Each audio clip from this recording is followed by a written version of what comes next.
Kita ke sorotan lain, Saudara. Pelaku bisnis hingga saat ini masih merasakan tekanan pandemi COVID-19. Meski sebenarnya kondisi sudah sedikit lebih baik. Nah, di tengah tekanan ini, ekonomi digital yang makin berkembang jadi oase bagi para pengusaha.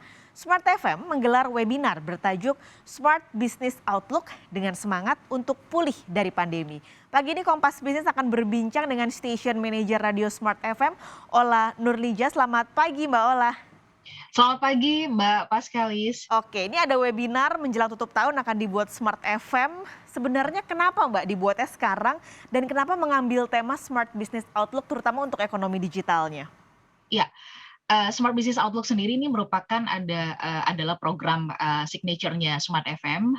Ini sudah yang ketiga kali kami gelar begitu, dan di tahun ini menjadi sangat spesial karena, ini bagian dari, niatan dan tujuan kami, visi kami begitu ya, merawat asa. Ini banyak orang yang, merasa, "Kok kayaknya nggak ada jalan keluar ya? Kok nggak ada kawan, rekan seperjalanan untuk, melewati masa-masa sulit seperti sekarang ini?" Sehingga kemudian kami memilih tema penguatan ekonomi digital di momen Smart Business Outlook di kali ini. Seperti itu Mbak Paskalis. Ini kalau dilihat dari narasumbernya ada beberapa yang pelaku usaha lalu juga ada juga dari menteri. Mbak Ola boleh cerita sebenarnya pemilihan narsum ini kenapa Mbak dipilih narsum-narsum tersebut? Iya, salah satunya kenapa kami pilih, Pak Sandiaga Uno misalnya begitu ya sebagai keynote speaker, adalah karena, beliau kan sebagai panglimanya nih di dunia pariwisata dan kita tahu bahwa pariwisata ini sangat terdampak sekali di masa pandemi ini begitu dan kalau kita bisa membantu pemulihan, pariwisata sendiri ada 17 sektor atau 17, industri, 17 bisnis lah gitu ya turunan di bawahnya yang juga akan ikut berkembang, ikut tumbuh, ikut hidup begitu. Jadi, kami pilih Pak Sandiaga nanti bisa memberikan, catatan pentingnya bagaimana kemudian, digital ya, ini bisa menjadi, tools, untuk membangkitkan atau membangun, pariwisata Indonesia bisa hidup kembali begitu. Jadi, salah satu, yang kita harus bantu ini kan adalah sektor pariwisata sehingga Pak Sandiaga kita, daulat atau kita mintakanlah kesediaannya untuk nanti bisa berbagi bersama dengan kami. Lalu kemudian juga ada, Bu Afiliani yang kita tahu memang, sangat piawai sekali dengan insight, dengan catatannya di ekonomi makro. Lalu kemudian ada Pak James, ada Pak Tung Desem Waringin ya, kemudian ada Pak Sili, ada Pak Yusuf Hadi dan juga, Arto Biantoro, yang sebenarnya mereka sangat menguasai bidang-bidang brand dan kita tahu banyak, UKM-UKM atau produk-produk baru yang sekarang muncul, yang berusaha untuk menunjukkan jati dirinya. Nah, ini nanti kita akan sorot dari berbagai sisi begitu ya. Semisalnya, kalau Mas Arto nanti kita akan daulat untuk bagaimana, brand-brand lokalnya Indonesia nih, Mbak Paskalis bisa muncul dan itu bisa menjadi, tuan rumah di negerinya sendiri begitu. Lalu kemudian Pak Silih nanti akan, menyoroti bagaimana brand-brand yang ada sekarang ini bisa bersaing, bisa berkompetisi di era next normal dengan, platform yang sekarang ini ada begitu. Jadi bukan cuma sekedar ada nama, muncul, bertransaksi di sosial media gitu, menggunakan sosial media, tapi bagaimana kemudian, mereka bisa eksis. Lalu Pak Tung Desem sendiri nanti kita akan mintakan, untuk, membukakan lah begitu ya. Sebenarnya nih kalau sebagai pengusaha memasuki lorong 2022 yang kita tahu, oke ada berbagai catatan, ada berbagai proyeksi, tapi kan kita nggak tahu persis ya.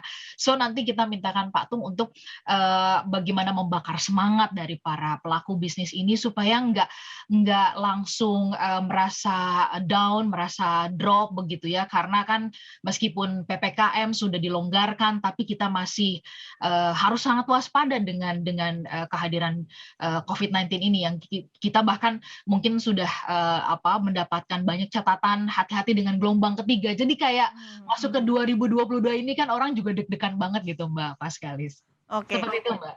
Jadi memang pemilihan narasumbernya juga cukup variatif dari berbagai sisi. Tapi target audiensnya nih siapa Mbak yang ingin dicapai dari webinar ini? Target, audiensnya tentu adalah, para pelaku bisnis ya, dan kemudian, kalangan akademisi.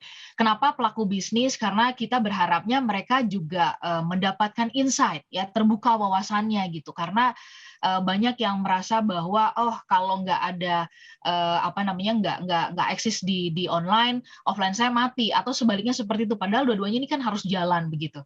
Lalu, kalau pelaku bisnis kategorinya apa? Rasanya sih semua pelaku bisnis terutama nih yang baru juga memulai ya.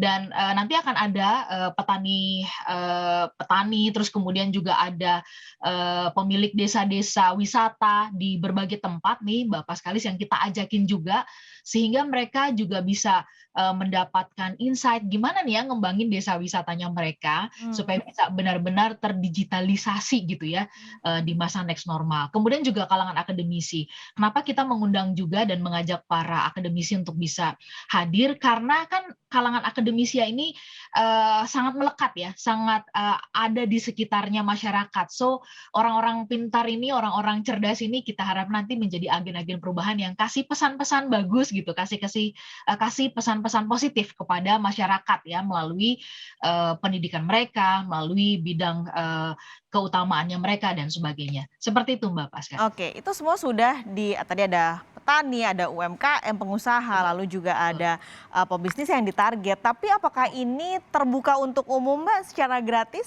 untuk webinar ini? Terbuka untuk umum Mbak Paskalis, karena kita juga berharap kan, masyarakat ini benar-benar melek dengan yang namanya digital.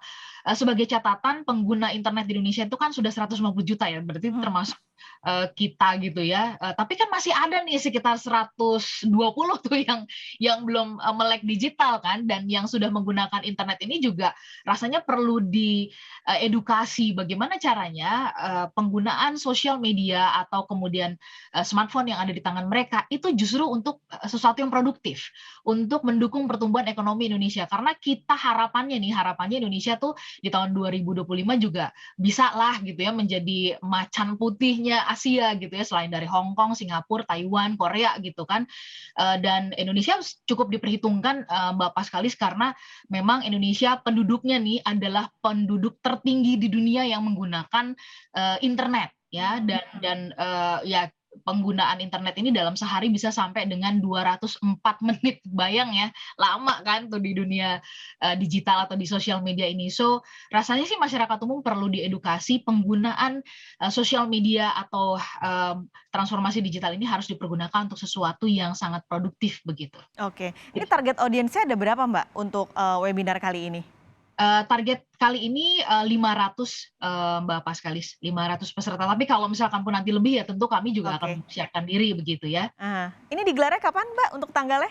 Di tanggal 24 dan 25 November, Mbak Paskalis, dan masih ada kesempatan untuk, masyarakat Indonesia yang mau bergabung ya. Jadi kalau mau bergabung silakan boleh, WhatsApp atau kontak untuk bisa mendapatkan informasinya, Mhm. boleh langsung dicatat saja ke 0813 3250 3717, Oke. 0813 3250 3717. Oke, ini karena tentunya udah gratis dapat ilmu. Jadi kesempatannya tentu tidak bisa datang 2 kali juga ini bisa dapat ilmu dari narasumber-narasumber yang tentunya sangat ahli di bidangnya. Terima kasih banyak Mbak Ola sudah berbagi Terima kasih informasi Mbak pagi Paskalis. ini. Semoga acaranya lancar, sukses dan sesuai dengan target dan harapan.